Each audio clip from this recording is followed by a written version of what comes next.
Hello friends, this is Shakti Payal Goda, self-love coach, NLP coach and an energy reader. Friends, in this lockdown period, there are a lot of people who are feeling depressed, low, anxious. तो मैं ये video उन सभी के लिए बना रही हूँ। अगर आप उनमें से कोई एक है तो ये वीडियो आपकी ज़रूर बहुत मदद करेगा। इस वीडियो को अंत तक ज़रूर देखना। ऐसी कौन सी तरीके हैं जिससे आप अपनी नेगेटिव एनर्जी को दूर कर सकते हैं और अपनी अंदर की पॉजिटिविटी को एनहांस कर सकते हैं, उसके बारे में मैं आज आपको कुछ टिप्स दूंगी। ये वीडियो आपको ना केवल ये लॉकडाउन पीरियड में काम आएगा, बल्कि लाइफ में कभी भी आप लो फील कर रहे हैं, डिप्रेस फील कर रहे हैं, आपको लग रहा है आपके अंदर की एंजाइटी बढ़ रही है, आपके अंदर ओवर थिंकिंग बढ़ रही है। कई लोग बोलते हैं ma'am I think a lot and I'm not able to break this pattern।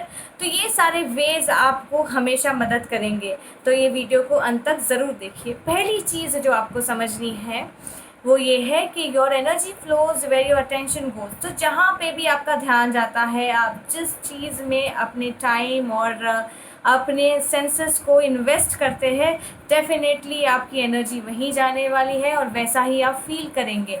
तो अगर आप बहुत ज़्यादा नेगेटिव चीज़ें देख रहे हैं, सुन रहे हैं, डिस्कस कर रहे हैं, बोल रहे हैं, कईयों की आदत होती है कि फ़ोन पे जिस किसी से भी बात करते हैं, जिस किसी का भी फ़ोन आता है वही बात करते हैं, वही चीज़ें रिपीट करते हैं, तो डेफिनेटली आपकी ऊर्जा वही बनेगी। अगर आप नेगेटिव चीज़ें इन्वॉल्व होंगे, नेगेटिव चीज़ों में इन्वॉल्व होंगे तो नेगेटिव होगी, अगर आप पॉजिटिव चीज़ों में इन्वॉल्व होंगे तो पॉजिटिव होंगी। तो सबसे पहले अपनी आदत को आप गौर से देखिए, और अगर आपको लगता है कि आपकी आदत ऐसी करने की है तो इसे तुरंत ही बदलिए, क्योंकि ये आदत आपकी हेल्थ को बहुत ही ज़्यादा ख़राब कर सकता है, आपकी इम्यूनिटी को वीक कर सकता है। तो सबसे पहले एक आदत बनाइए कि आप ज़्यादा से ज़्यादा अपने आप को पॉजिटिव चीज़ों में इन्वॉल्व रखेंगे।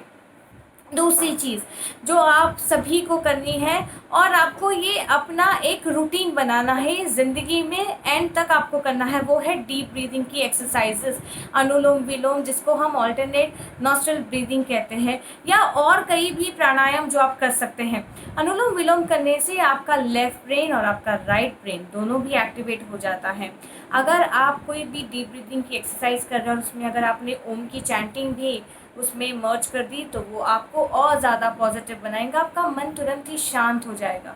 आपने कई बार देखा होगा कि जब आप एंशियस फील करते हैं तो आपकी जो ब्रीदिंग है वो बहुत ही शैलो हो जाती है, फास्ट हो जाती है, और आप जब रिलैक्स फील करते हैं तो आपकी ब्रीदिंग जो है डीप रहती है, स्टेबल रहती है।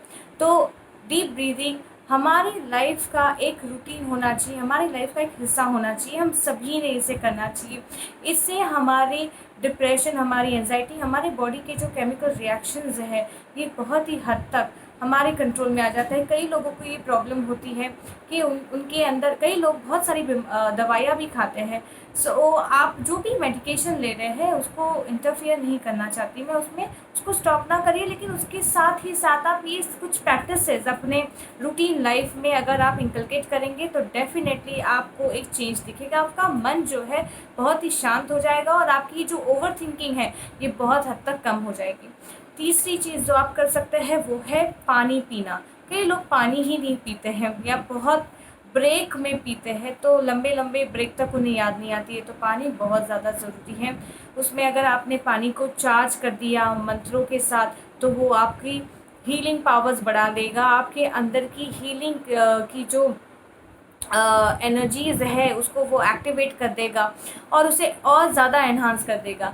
आज फुल मून है, जब भी मंथ में फुल मून रहता है तब आपने मून लाइट में भी अगर पानी को चार्ज कर दिया और उसको आपने पिया तो वो भी आपको हेल्प कर सकता है।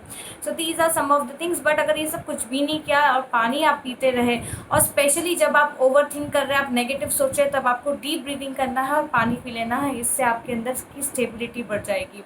एक और चीज़ जो आप कर सकते हैं वो है कि आप किसी ना किसी फिज़िकल एक्टिविटी में जुड़े, क्योंकि कुछ लोग कुछ भी फिज़िकल एक्टिविटी नहीं करते हैं, एक ही जगह पे बैठे रहते हैं, कोई मूवमेंट ही नहीं है उनके लाइफ में। तो ये नहीं होना चाहिए। कुछ भी करिए, एरोबिक्स करिए, योगा करिए, डांस करिए। और कुछ नहीं करना है तो आज अगर आप घर पे हैं, हम क्योंकि सब लॉकडाउन पीरियड में घर पे है, तो इस परिस्थिति में आप घर की साफ़ सफाई कर सकते हैं। स्पेस बनाइए घर में, इससे आपकी एनर्जी घर की भी अच्छी होगी और आपका माइंड में भी एक स्पेस क्रिएट होगा, आपके माइंड की नेगेटिव एनर्जी भी रिलीज़ होगी। तो ये आपको करना है। और जब कभी भी मुझे ऐसा लगता है कि ये हमारी रूटीन होनी चाहिए कि हम कुछ ना कुछ फिजिकल एक्टिविटी करें, तो हम एकदम जकड़े हुए इंसान बन जाते हैं, एक ऐसे इंसान जिनकी सब जगह पे एनर्जी स्टक है, हमारे अंदर फ्लेक्सिबिलिटी ही नहीं रहती। तो ये नहीं करना, वो रिजिडिटी हमें कहीं पे भी लाइफ में आगे नहीं बढ़ाती। तो ये हमें you have to make sure कि आप अपनी नेगेटिव एनर्जीज़ को, there should be a way out, कि आप अपनी नेगेटिव एनर्जीज़ को निकालिए, कुछ तो वे होना चाहिए। तो ये आप कर सकते हैं। और क्योंकि हम सभी घर पे बैठे हैं, हमारे लिए एक गोल्डन अपॉर्चुनिटी है कि हम कोई ना कोई अपनी जो हॉबी है उसको परस्यू कर सकें।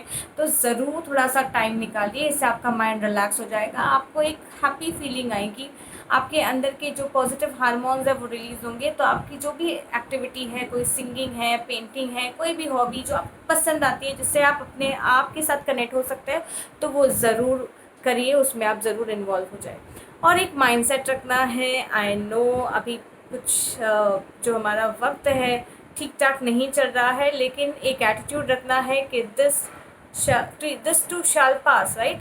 सो ऐसे ही कहते हैं। तो मैं हमेशा ऐसे सोचती हूँ कि, और ऑफ कोर्स ये रियलिटी भी है और मैं इसे बहुत मानती भी हूँ, कि कोई भी चीज़ परमानेंट नहीं रहती। तो अगर कोई नेगेटिव चीज़ है या जो चीज़ हमारे कंट्रोल में नहीं है, तो उसे लड़ने से अच्छा है कि हम उसे एक्सेप्ट कर लें और हम ये सोचें कि ये भी हमेशा नहीं रहने वाली है। आज नहीं तो कल, कल नहीं तो परसों इसे जाना ही जाना है। हर प्रॉब्लम का सॉल्यूशन होता ही है। हर प्रॉब्लम हमें कुछ सिखाने आया है, हमारे अंदर कुछ चेंजेस लाने के लिए आया है। तो हम वो चेंजेस लाए अपने अंदर, हम वो सारी जो लेसन सीखने हैं वो सीखें। ये चीज़ भी चले जाएगी, this too shall pass and it won't remain with us for ever. तो ये माइंडसेट हम रखेंगे तो हमारे अंदर एक होप रहेगी। Hope is something that we must always keep, क्योंकि होप ही हमारी एंजाइटी को कम कर सकता है। तो होप को कभी मरने नहीं देना है, होप अपने अंदर हमेशा ज़िंदा रखिए। और एक लास्ट चीज़ जो आप कर सकते हैं, अगर आपको लगता है बहुत नेगेटिव फील करे, तो कोई ऐसे इंसान के साथ बात करिए जिसका एटीट्यूड पॉजिटिव है। कोई ऐसे ग्रुप्स के साथ जुड़िए जो पॉजिटिव है। ऐसे कई सारे ग्रुप्स, ऐसे कई सारे लोग हैं जो पॉजिटिविटी में बिलीव करते हैं। तो उन लोगों के साथ बात करिए, उन लोगों के साथ कनेक्टेड रहे। जो लोग नेगेटिव हैं, नेगेटिविटी स्प्रेड करते हैं, उन लोगों के साथ अपनी कनेक्शन कम कर दीजिए। आई होप ये सारी टिप्स आपको मदद करें। ये डेफिनेटली बहुत ही पावरफुल टिप्स है, बहुत इजी है, और आपके लाइफ में अगर आप ये छोटे छोटे चेंजेस कर देंगे तो इसका बड़ा इम्पैक्ट आपकी लाइफ पे होगा। हाँ, मैं आशा करती हूँ कि आप ये सब ज़रूर अपने लाइफ में इंकलकेट करिए, अपनी लाइफ में उतारें और एक्सपीरियंस करें पॉजिटिविटी का, क्योंकि कलेक्टिव कॉन्शियसनेस बहुत ज़्यादा इम्पैक्टफुल होती है, बहुत ज़्यादा पावरफुल होती है। अगर हम मिल के सब लोग पॉजिटिव रहेंगे, अपने अंदर की पॉजिटिविटी को एनहांस करेंगे, तो डेफिनेटली हम पॉजिटिव ट्रांसफॉर्मेशन को आकर्षित करेंगे। अगर आपको ये वीडियो अच्छा लगा तो आप सभी के साथ शेयर करिए। Lots of love and blessings from Shakti Payal Goda. Thank you.